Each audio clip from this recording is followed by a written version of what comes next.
اے انسان تیرے اوپر وہ گھڑی بھی آنے والی ہے، وہ وقت بھی آنے والا ہے جب سانس اس ہنسلی میں اٹک جائے گا، جب سینے سے بھی سانس اوپر چلی گئی، اب ڈاکٹر بھی لا علاج قرار دے رہے ہیں کہ اب علاج نہیں رہا ہے، جان بس اب نکلنا چاہ رہی ہے، اور کہا جائے گا کوئی جھاڑ پھونک والا بلاؤ۔ اب ڈاکٹروں نے تو جواب دے دیا، اب سانس اٹک گئی گلے میں، چند لمحوں کی مہمان ہے۔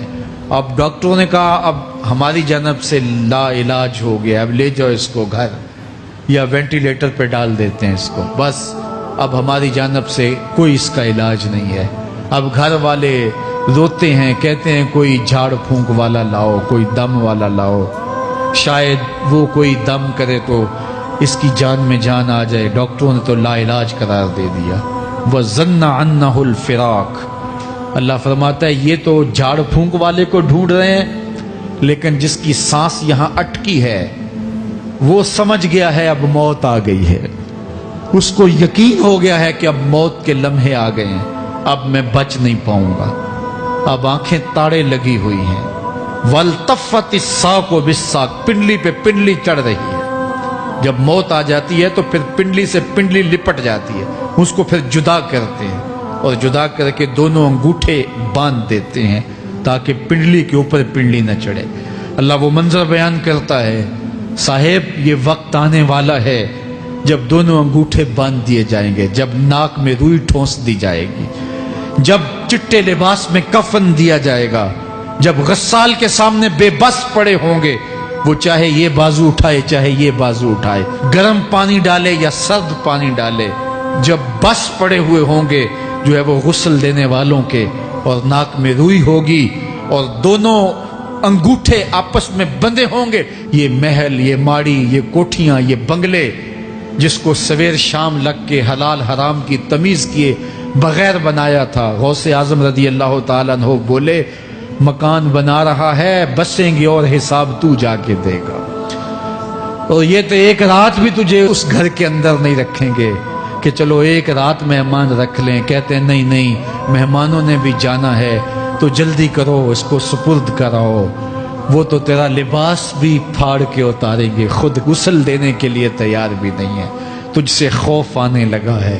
جاندی واری ڈرونا بنے ہوتے، ہاتھ نہ لاندے ڈر دے، جنہ لئی تو پاپ کمائے اج کتھے نہیں تیرے کر دے۔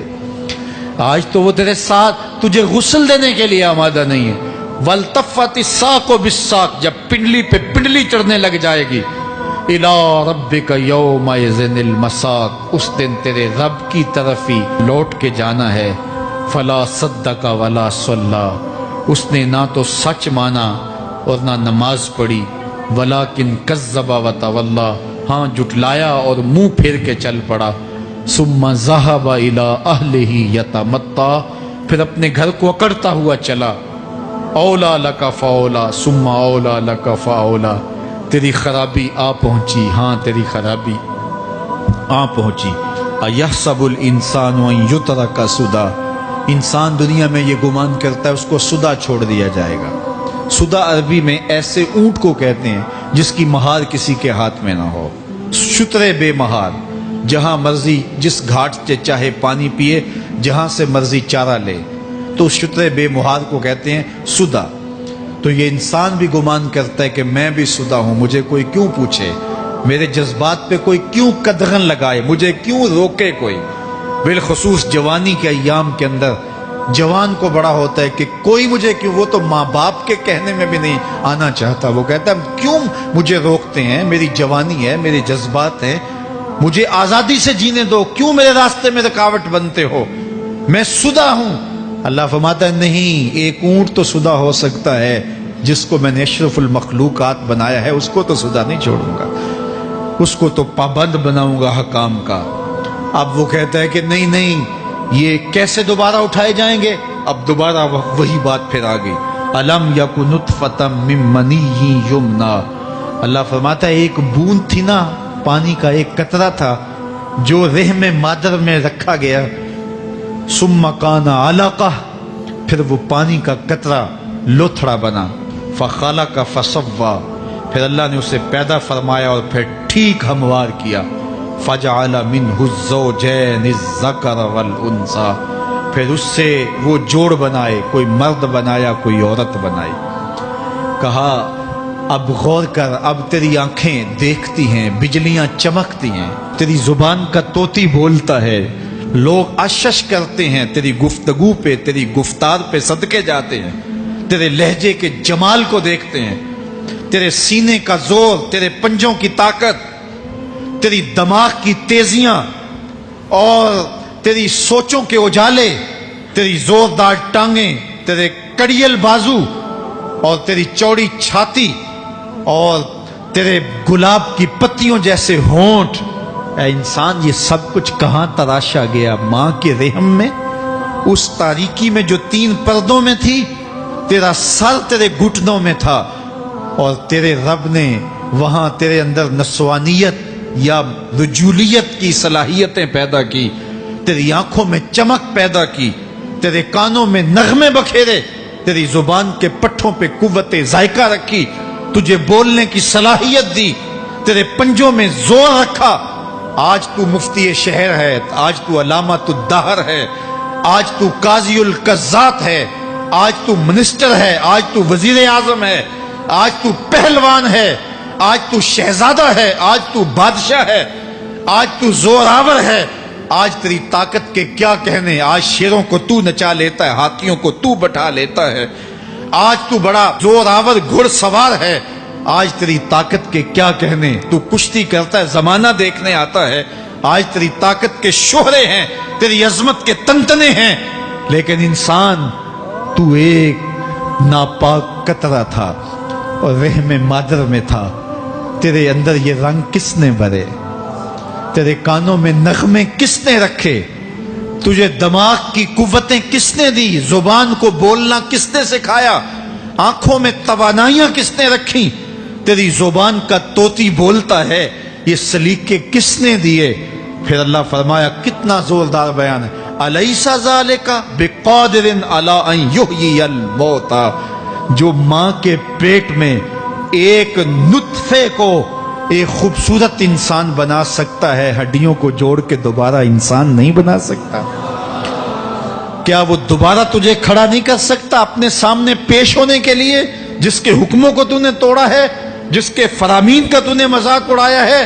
کیا وہ اتنا ہی بے بس ہے کہ اپنے حضور تجھے جو ہے وہ کھڑا ہی نہیں کر سکتا ہے؟ جس رب نے تجھے ماں کے شکم میں شکل دی، حضرت شیخ فرید الدین عطار بولتے ہیں، سانے کستی سلاتی می شود، ایسا کاریگر ہے مٹی سے بادشاہ بنا ڈالتا ہے۔ اس نے مٹی سے دارا و سکندر بنائے، اس نے مٹی سے جو ہے وہ رستم و سہراب بنائے، اس نے مٹی سے کیا کیا بنا دیا جو مٹی سے بادشاہ بنا سکتا ہے، جو نطفہ رحم مادر سے جو ہے وہ شکل اور صورت اور رنگ اور جمال بنا دیتا ہے۔ تیری صورت نکھرتی ہے، تیرے ہونٹ گلابی ہیں اور تیری نرگسی آنکھیں ہیں، تیرے ریشمی بال ہیں اور تیری خوبصورت رنگت ہے، تو چال چلتا ہے تو لگتا ہے قیامت چل رہی ہے، تیرا قد رانا جو ہے وہ صنوبر کو شرماتا ہے، تیری گفتار کے تنتنے ہیں۔ جس نے اتنی خوبصورت شکل ماں کے رحم میں بنائی، کیا وہ ہڈیوں کو جوڑ کے دوبارہ انسان نہیں بنا سکتا؟ وہ دوبارہ انسان بنائے گا اور پھر تجھے اپنے حضور کھڑا کرے گا۔ اور ایک حدیث میں آتا ہے، اللہ بندے کو اپنے حضور کھڑا کرنے کے بعد اپنے سامنے سے ہٹنے نہیں دے گا جب تک 5 سوال نہیں پوچھ لے گا۔ ان عمرہ ہی فیما افنا ہو، اس کی عمر کے بارے میں پوچھے گا، کہاں ضائع کی؟ میں نے تجھے زندگی دی، 60 سال 70 سال 40 سال 50 سال، اس زندگی کو کہاں گزار کے آیا ہے؟ ان شباب ہی فیما ابلا ہو، اس کی جوانی کے بارے میں پوچھا جائے گا، جوانی کہاں گزار کے آیا ہے؟ مجنوں تو نہیں بنا رہا، خواہشات کا اسیر تو نہیں ہو گیا، دیوانوں کی طرح زندگی تو نہیں گزار کے آ گیا؟ تیری جوانی کسی چوک میں تو نہیں گزری، تیری جوانی آوارگی میں تو نہیں گزری، ساری رات سوشل میڈیا کے اوپر گندگی اور غلاظتیں تو نہیں دیکھتا رہا؟ تیری زندگی گزری کہاں ہے؟ تیری جوانی گزری کہاں ہے؟ اگر کوئی جواب نہ ہوا تو پھر کیا جواب دے گا؟ اور وہ کتنا خوش نصیب ہوگا جو کہے گا، مالک میری جوانی سجدوں میں گزری۔ میری جوانی قیام میں گزری، میری جوانی رکوع میں گزری۔ میرے حضور فرماتے ہیں سبعۃ یظلھم اللہ فی ظلہ یوم لا ظل الا ظلہ، 7 اشخاص ایسے ہیں قیامت کے دن جب کوئی سایہ نہیں ہوگا، اللہ ان 7 کو اپنے عرش کا سایہ دے گا۔ ان میں سے دوسرا شخص میرے حضور نے بیان فرمایا وشاب نشأ فی عبادت اللہ، وہ جوان جس کی جوانی اللہ کی عبادت میں گزری۔ جوانوں اپنی زندگی کو مالک کی دہلیز پہ لے آؤ۔ جوانی وہی ہے جو مالک کی چوکھٹ پہ گزرے۔ اپنے دل کا تعلق جوڑو، عشق کرنا ہے تو پھر آمنہ کے لال سے کرو، محبت کا رشتہ ان سے جوڑو، تعلق کا ربط ان سے قائم کرو، جوانی کو دین کی راہ پہ ڈالو۔ اللہ اکبر۔ سنو میرے حضور کا فرمان، انا حبیب اللہ، میں اللہ کا حبیب ہوں۔